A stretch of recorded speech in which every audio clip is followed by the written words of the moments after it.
Buen día nuevamente, bienvenidos. Vamos a seguir trabajando con lo que corresponde en este caso a en su momento, ¿verdad? Lo que hemos venido abordando. Nosotros habíamos trabajado en la última clase esta parte que corresponde, ¿verdad? A la etapa de la colonia, cuando ya empieza a instaurarse, ¿verdad? Esta nueva situación social en donde, si bien es cierto, pues los indígenas seguían, ¿verdad?, en esa situación de esclavos y cultivaban, ¿verdad?, las fincas para poder tributar a España. De ellos surgen también algunos indígenas y que ya la próxima semana van a escuchar ustedes mucho de este personaje que es Atanasio Tzul, porque en Totonicapán, en 1820, ¿verdad? Pues él crea un movimiento para contrarrestar estas actividades. Como siempre, ¿verdad? Mantenían en este caso, ¿verdad? Pues los españoles, este poder, siempre hubo una resistencia, ¿verdad? De ciertos indígenas ya ilustres, es decir, personas que habían abordado ya una posición distinta, ¿verdad? De los esclavos. Junto a ello, pues se suman también, ¿verdad? Los hijos de los españoles, los criollos, que en algún momento ya no querían estar bajo el sometimiento. Con ello entonces surge lo que es la independencia en 1821. Con la independencia definitivamente se busca erradicar, ¿verdad?, ese poder español y que en este caso se quede todo lo que se produce, todo lo que se desarrolla aquí mismo. Esto fue un cambio solamente para los criollos, más no dijera para el resto de la población, porque la población seguía, ¿verdad?, en ese proceso de explotación, de pobreza, y que siempre se mantuvo, ¿verdad?, así, y lamentablemente, pues algunos siguen siendo, ya no en el término de esclavos, pero sí siguen siendo, ¿verdad?, sometidos a explotación por aquellos poderes, ¿verdad?, que se mantienen dentro de nuestro estatus social. Con ello, sabemos nosotros, ¿verdad?, que se establece, ¿verdad?, el ladino mestizo, que son los hijos de españoles, ¿verdad?, con algunos indígenas. Y eso lo sabemos nosotros porque se recuerdan ustedes que algunas mujeres, ¿verdad?, fueron sometidas, y violentadas de forma sexual. Entonces ahí también ya tenemos a los criollos y tenemos a los mestizos. Se desarrollan varias actividades o varios oficios, ¿verdad? Como lo que era la herrería, carpintería, la zapatería, lo que era la sastrería, el comercio, los agricultores, entre otros que ayudaban, ¿verdad?, a fortalecer la economía de aquella época como tal. Los criollos cansados, ¿verdad?, de toda esta situación, pues crean una revolución favoreciendo a la Revolución Francesa, pues ellos también, ¿verdad?, emiten una revolución en 1789 en donde establecen estos procesos, ¿verdad? Ellos quieren que la libertad sea en forma plena, que la igualdad y la fraternidad se desarrollen, pero esto solamente se da como de nombre, o sea, en realidad nunca existió. Junto a ellos se establecen los 30 años de gobierno, ¿verdad?, de Rafael Carrera, que nosotros ya habíamos en otro documento hablado de él, ¿verdad? Esos 30 años de dictadura que se establece y que luego fue erradicado, ¿verdad? Y lo que buscan es que estos criollos, estos personajes, junto a otro personaje, y que ustedes tal vez lo han de recordar, dijera de nombre, solamente estaba Tatalapo, y Tatalapo era el mariscal Serapio Cruz, que su sobrenombre, ¿verdad?, era Tatalapo, y lo que buscaba este personaje era que los civiles, los campesinos y los indígenas, ¿verdad?, se unieran en contra de lo que era Rafael Carrera para tomar el poder y que en su momento, pues al tomar el poder, ¿verdad?, se erradicara esa explotación y que hubiera una fraternidad, una igualdad, ¿verdad?, que era lo que se establecía. Que si bien es cierto, sí se logra, pero que en su momento quien toma el poder es Vicente Serna. Y lo que se establece con Vicente Serna es que se genera, ¿verdad?, esa lucha, pero antes de que, cuando él toma el poder, matan al personaje, ¿verdad?, a Serapio Cruz, Tatalapo. Y entonces ya no hay un cambio, ¿verdad? Porque él buscaba el cambio generalizado para todos. Pero como ya no está el representante, entonces los campesinos y los indígenas siguen siendo explotados, porque ya el ideal que tenía, por ejemplo, el mariscal Serapio Cruz, pues desaparece consigo, ¿verdad? Con la muerte de él. Por lo tanto, entonces, se establece, ¿verdad? Que ese cambio solamente, la pugna, la revolución que se da, solamente favorece nuevamente a los criollos. Con ello, en 1870 ya avanza y se establece lo que es el gobierno de Justo Rufino Barrios y Miguel García Granados, quienes intentan, ¿verdad?, luchar para acabar con el gobierno conservador. Nuevamente, aquel ideal, ¿verdad?, de ser un país independiente, liberal, pero que en un momento determinado, si llegan ellos al poder, pero nuevamente se establecen los intereses solamente de Justo Rufino Barrios y de Miguel García Granados. Porque en este caso, vuelve otra vez a recalcar, ¿verdad? No era lo que realmente se establecía Serapio Cruz, ¿verdad? Tatalapo, sino ya solamente se establece otra vez el poder, solo cambia nada más de posición, ¿verdad? Y con ellos surgen otros elementos. Nosotros de estos elementos ya conocemos algunos, ustedes recordarán, ¿verdad?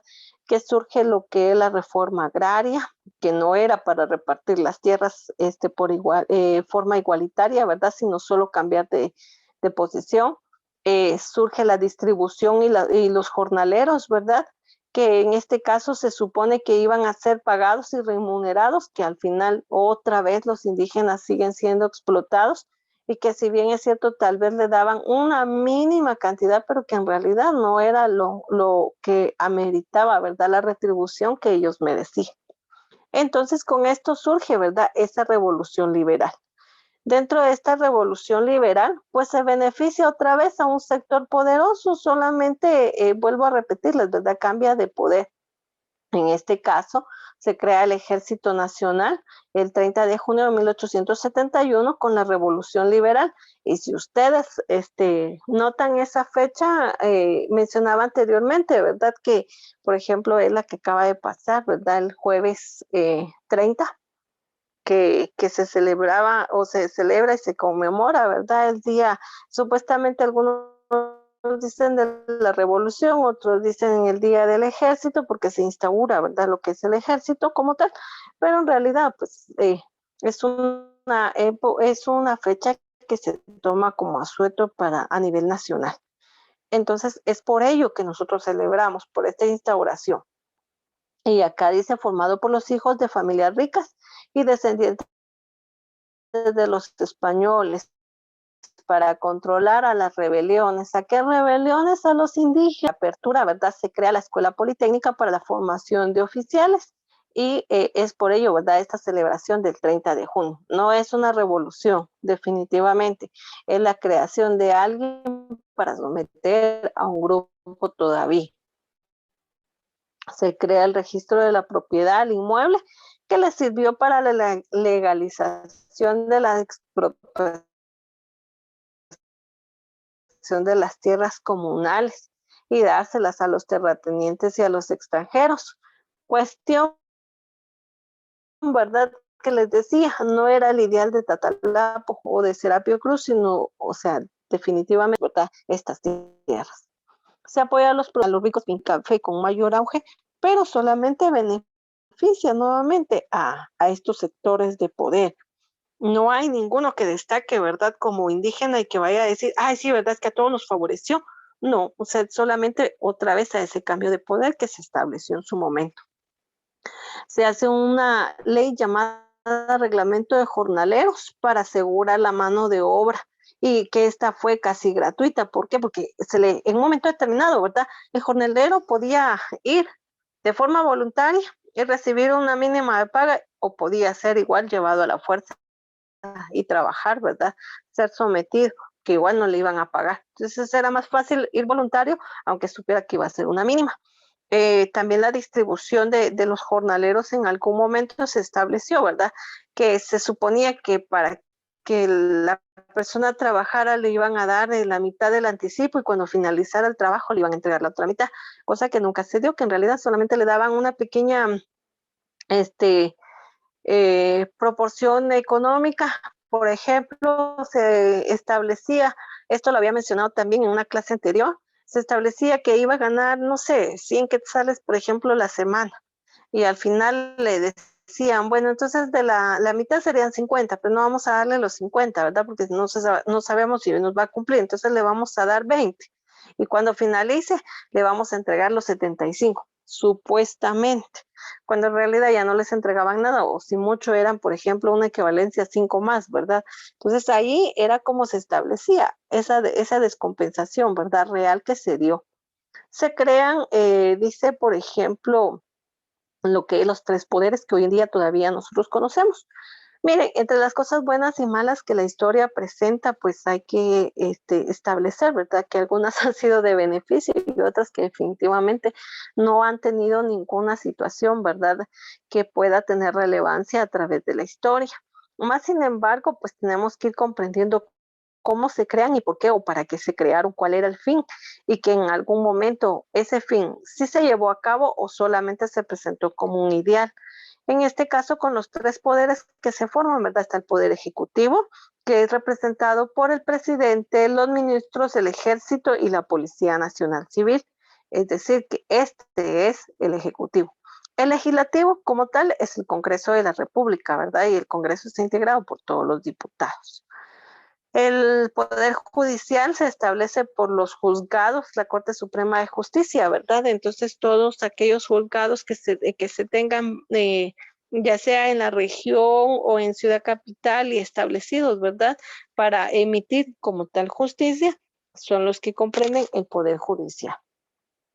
Se le quita las tierras a muchas comunidades indígenas y a la Iglesia Católica se le expropia de grandes extensiones de tierras, de conventos, seminarios y la educación pública para ser gratuita, obligatoria, laica, que quiere decir que deja de ser religiosa, ¿verdad? Entonces acá hay elementos muy puntuales. Si ustedes se dan cuenta, por ejemplo, he mencionado mucho esta situación.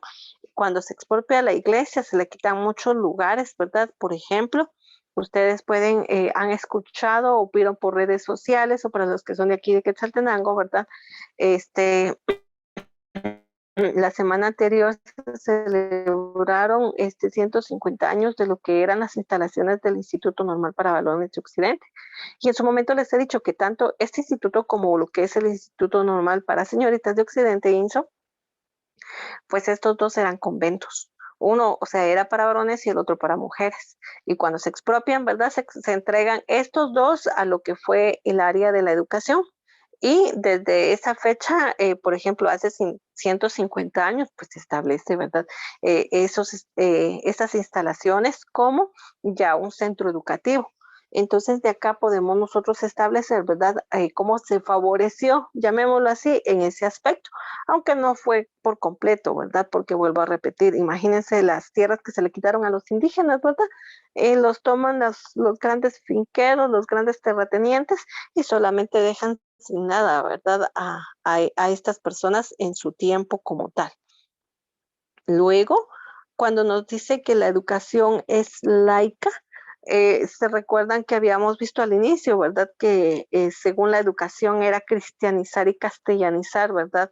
A los mayas como tal, pero que nunca se dio eso, sino más se dio una castellanización con el fin del sometimiento para que ellos me entendieran, ¿verdad? Que era lo que yo necesitaba como tal. Y pues irrumpir, ¿verdad? Con aquellos aspectos religiosos de la cosmovisión maya. Entonces se instaura, ¿verdad? Una cristianización. Con ello se rompe eso, ya no es basada la educación, ¿verdad? En la religión, sino al volverse laica es que cada quien pueda profesar, ¿verdad? Su propia religión y convertir entonces a la educación como un ente de formación, de ilustración en diversas ciencias y ya no establecerlo, ¿verdad? Como la supremacía a la religión. Con ello, dice, como vimos en estas medidas, sirvieron para profundizar y legalizar el despojo de las tierras, la explotación y la opresión. porque entonces aquel que tenía su pequeña fracción de tierra fue arrebatada y lo dejaron pobre. Si ya era pobre, pues se quedó todavía más pobre, ¿verdad? A la iglesia le quitaron ciertas tierras, le quitaron ciertos lugares, que por eso también, si ustedes se dan cuenta, les decía, ¿verdad? Porque entonces vemos nosotros a ciertos conventos ya establecidos como hospedajes, ¿verdad? En Antigua Guatemala. Yo les he mencionado mucho de ello, ¿verdad? Porque ellos se acentuaron ahí, los españoles, y como venían con todos los frailes y sacerdotes, entonces ahí existían muchos conventos, los diseñaron, los estructuraron de acuerdo a a ese estilo colonial, pero en su momento, cuando surge todo este movimiento, entonces se le quitan, ¿verdad? Esos conventos, esas instalaciones que algunas, pues, como hemos observado, sí funcionaron para educación y otras, ¿verdad?, que fueron regaladas eh, a otras personas, ¿verdad?, de poder. Estas leyes de liberales estuvieron, en este caso, dice, funcionando hasta 1944, poco más de 70 años, en los cuales gobernaron militares como el general Manuel Estrada Cabrera y Jorge Ubico. Durante estos años se utilizó la represión, es decir, se oprimió más todavía a aquella persona, ¿verdad? No letrada. Y se establecía cárcel, trabajo forzado, golpes, torturas, incluso hasta fusilamientos. En Guatemala se ha establecido que años anteriores, ¿verdad? Se tenía como pena máxima la muerte.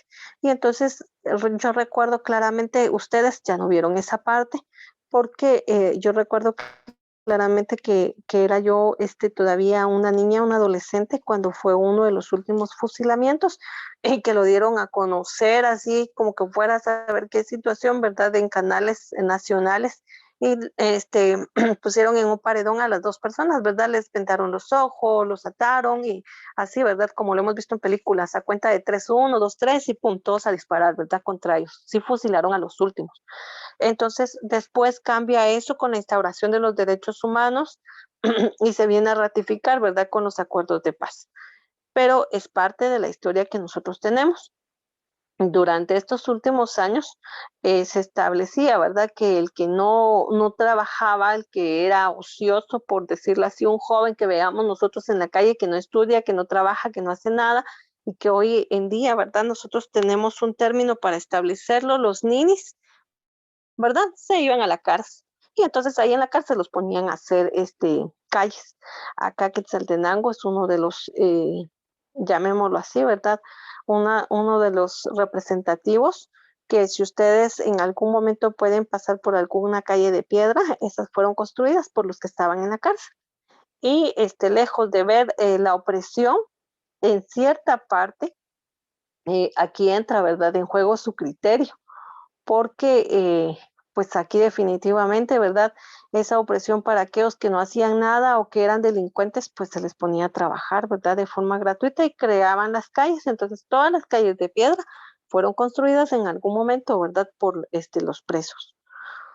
Entre golpes, entre torturas e incluso decíamos, ¿verdad? Fusilamiento. Les mencionaba, el último fusilamiento que se estableció fue de 2 hombres que abusaron sexualmente de una niña, ¿verdad? Que la mataron y la torturaron. Y entonces, por esa situación fue que ellos tuvieron esa pena de muerte. Fueron sometidos a ese fusilamiento, pero de eso ya hace muchísimos años y luego cambia, ¿verdad? Con la instauración de los derechos humanos para someter, dice, a la población que se rebelaba contra las injusticias, se estableció el servicio militar forzoso para reclutar a jóvenes pobres, principalmente en el campo, para que sirvieran como soldados en el ejército. Acá, ¿verdad? Nuevamente volvemos a establecer. Vean cómo el poder desfavorece en todo momento y en todo lugar, en toda época, porque ya no estamos hablando de los españoles, estamos hablando de los que quedaron en el poder, ¿verdad? Entonces ahora ya no sé, tampoco, ¿verdad? Era que si usted quería ofrecer su servicio como militar, ¿verdad? Sino se obligaban a los jóvenes en un momento a ser reclutados.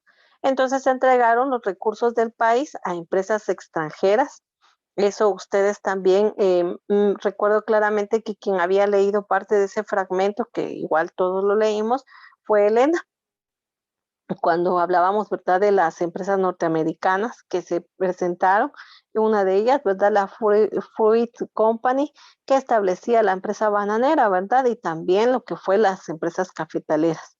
¿Y qué hicieron, verdad? Les regalaron en este caso esas grandes empresas, estos territorios para su explotación, entre ellos la producción agrícola del banano, el control de los medios de comunicación, de la telefonía, el teléfono, el ferrocarril y la electricidad.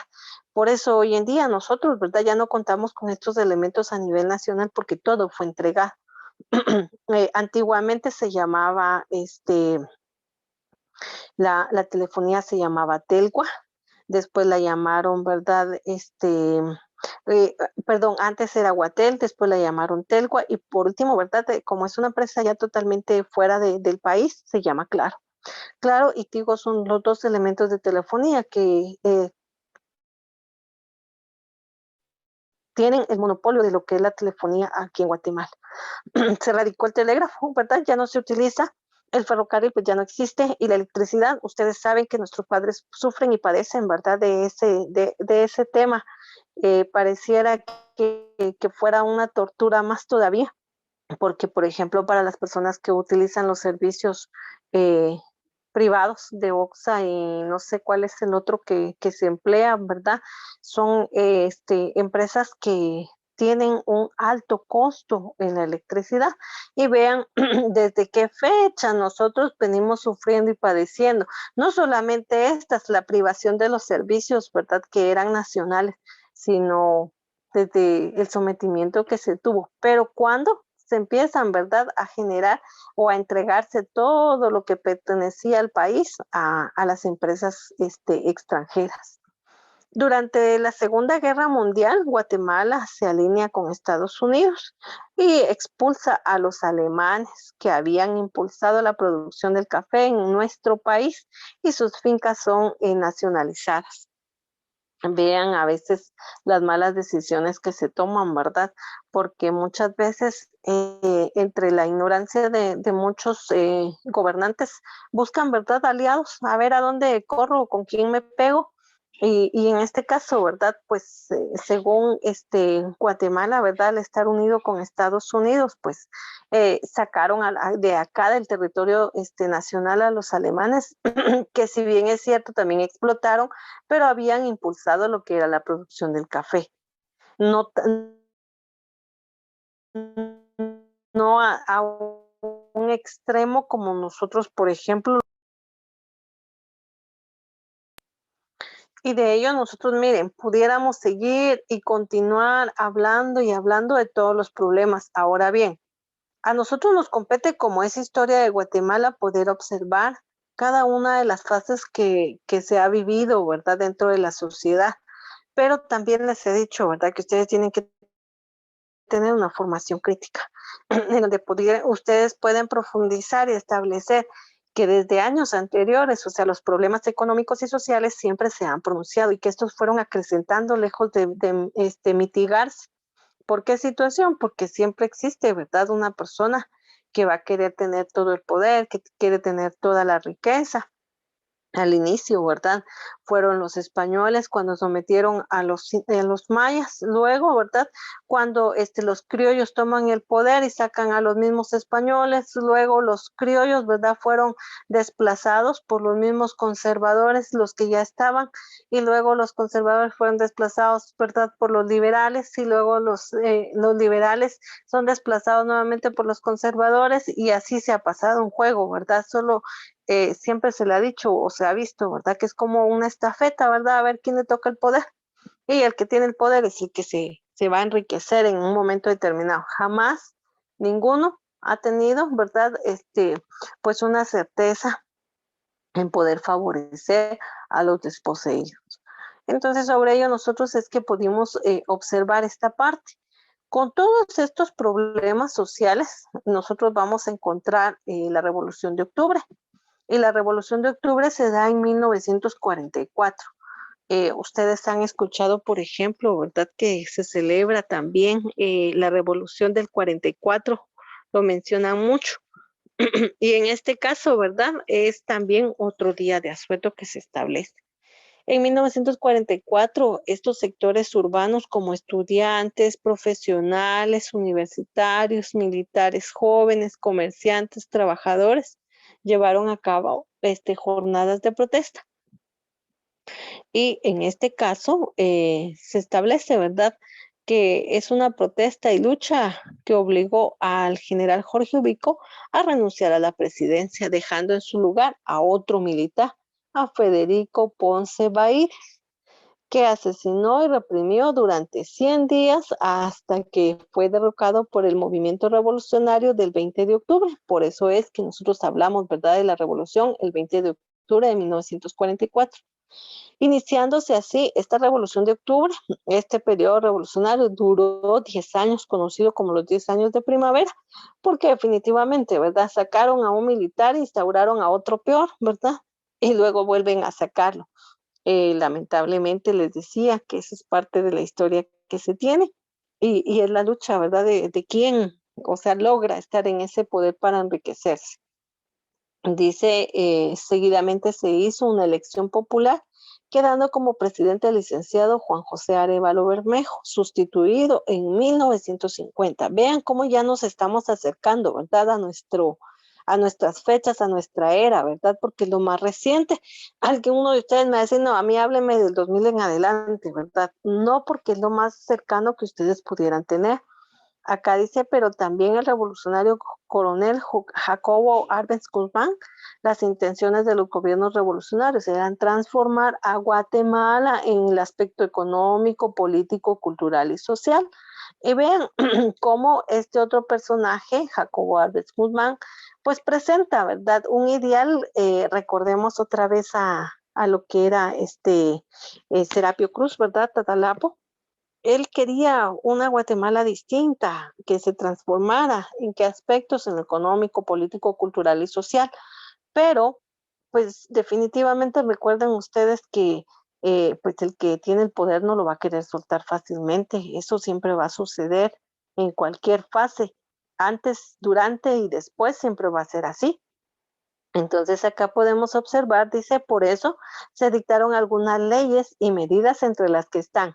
Se construye una red de hospitales, dentro de los cuales se destaca el Hospital Roosevelt. Este fue uno de los principales, ¿verdad?, hospitales grandes que se tenían a nivel nacional. Gracias a Dios, pues fue uno de los elementos, ¿verdad?, muy puntuales que se tuvo. Lejos de buscar a veces también muchas cosas negativas, tenemos que encontrar, ¿verdad?, algunos elementos positivos que puedan destacarse. Tenemos, dice, la creación del Seguro Social, ¿verdad?, X, para el tratamiento de las enfermedades y padecimientos de los trabajadores del Estado y de la iniciativa privada. Y hoy en día mantienen esa situación, ¿verdad?, que específicamente la persona que pertenece al Estado, pues tiene ese seguro, aunque él lo paga, claro está, ¿verdad? Porque él es el que de su salario es que devengan, ¿verdad? Una mínima para pagar mensualmente este servicio. Y lo mismo tendría que pasar para las instituciones privadas, aunque hay unas que no cumplen con ese requisito, ¿verdad? Pero esas ya son cuestiones en concordancia legal. Yo trato de mencionarles, miren, todos los aspectos que ustedes deben de conocer y manejar, porque en su momento, ¿verdad? Hacemos una relación, hacemos también un nexo con todos los elementos que ustedes han conocido. ¿Por qué lo menciono ahora en este caso? Porque si ustedes se dan cuenta, por ejemplo, dice que el trabajador del Estado y también el trabajador de una empresa privada debe de gozar de este seguro. Y ustedes saben, ¿verdad? Como administradores, entonces, que siempre deben de inscribir, ¿verdad?, al Seguro Social a su planilla de trabajadores como tal. Continuando, nos menciona que la publicación y promoción del Código de Trabajo, en el que se toma en cuenta los derechos de los trabajadores y las obligaciones de los patronos. Y ya en su momento, pues, imagino que ustedes llevan un curso o llevaron algún curso asociado ¿verdad?, a leyes.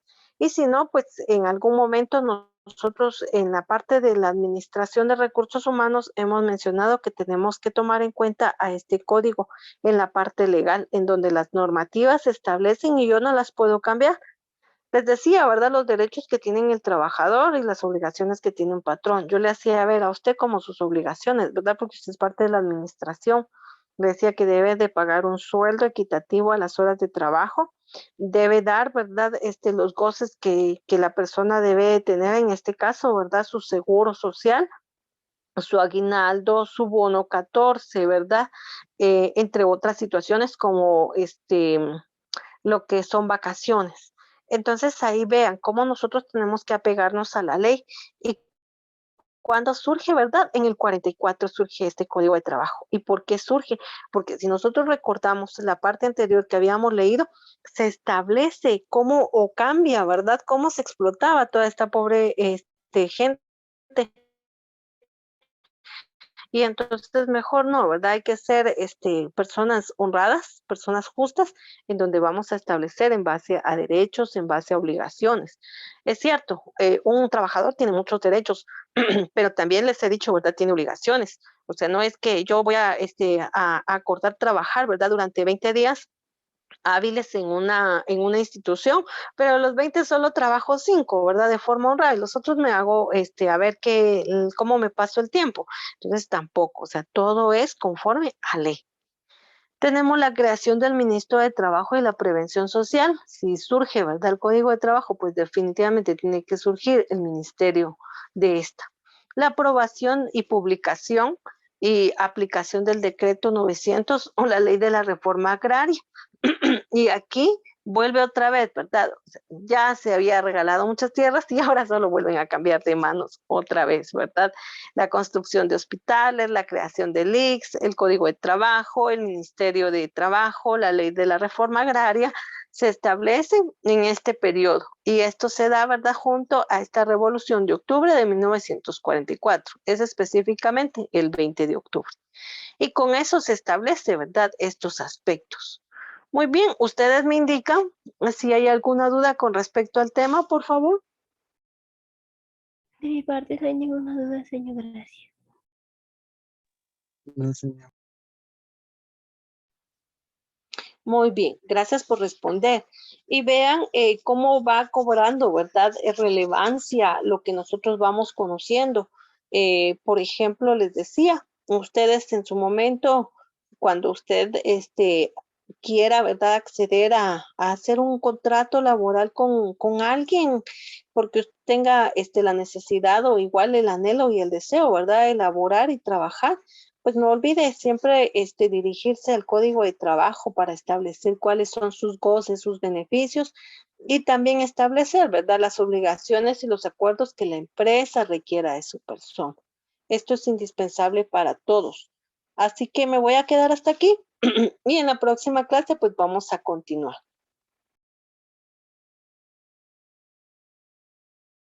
Está bien, señor. Muy bien, gracias.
Muy bien, pueden pasar a su siguiente clase. Nos escuchamos más tarde. Está